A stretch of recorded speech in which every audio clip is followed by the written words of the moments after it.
Hello hi மக்களே, good morning. நான் உங்கள் அருண் ஷெஃப். காலையில் ஆஃபீஸ் கிளம்பியாச்சு. இப்போ என்ன சொல்ல வந்தேன் அப்படின்னா, நேற்று என் ஃப்ரெண்டு வந்து சென்னையில் இருக்காப்புல ஒரு படத்துக்கு போயிட்டு வந்துட்டு படம் முடிச்சுட்டு ஃபஸ்ட்டு கால் எனக்கு மச்சான் எந்த பொண்ணாக இருந்தாலும் சாரி கேட்டணும் இல்லை காலில் மண்டிட்டு வரணும்டா அப்படின்னு சொன்னா போல. ஏன் மாப்பிள்ள அப்படின்னு சொன்னேன். இல்லை மச்சி, அது அப்படி தான், உலக நீதி அதுதான்.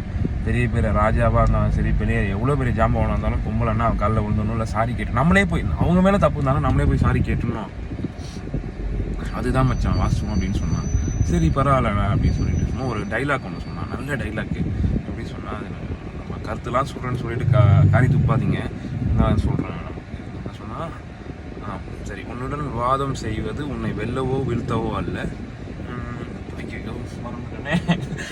உன்னுடன் விவாதம் செய்வது உன்னை வெல்லவோ வீழ்த்தவோ அல்ல, உன் கரம் பிடித்து வாழ்நாள் முழுவதும் உன்னுடன் பயணம் செய்யவே அப்படின்னு சொல்லி ஒரு டைலாக்கு நல்லா இருந்துச்சு. எப்படின்னா, அவகிட்ட சண்டை போட்டு நம்ம அவளை ஜெயிக்க முடியாது. ஸோ அவகிட்ட மன்னிப்பு கேட்டுட்டு அவள் கரம் பிடிச்சி வாழ்நாள் முழுவதும் அவங்க கூட பயணிச்சுட்டே போயிட்டா நல்லாயிருக்கும் இல்லையா? ஸோ யாராக இருந்தாலும் சரி, சிம்பிளாக சொல்கிறேன், ஃப்ரெண்டோ அம்மாவோ இல்லை கேர்ள் ஃப்ரெண்டோ இல்லை யாரோ கூட தெரிஞ்சவங்களோ இல்லை லேடிஸ் கூட ஒர்க் பண்ணுற ஆஃபீஸில் லேடிஸாக இருந்தாலும் சரி, சண்டை போட்டால் நீங்களே போய் சாரி கேட்டுட்டு சமாதானம் ஆகிடுங்க. அது ரொம்ப நல்லது. நம்ம அப்படி தானே?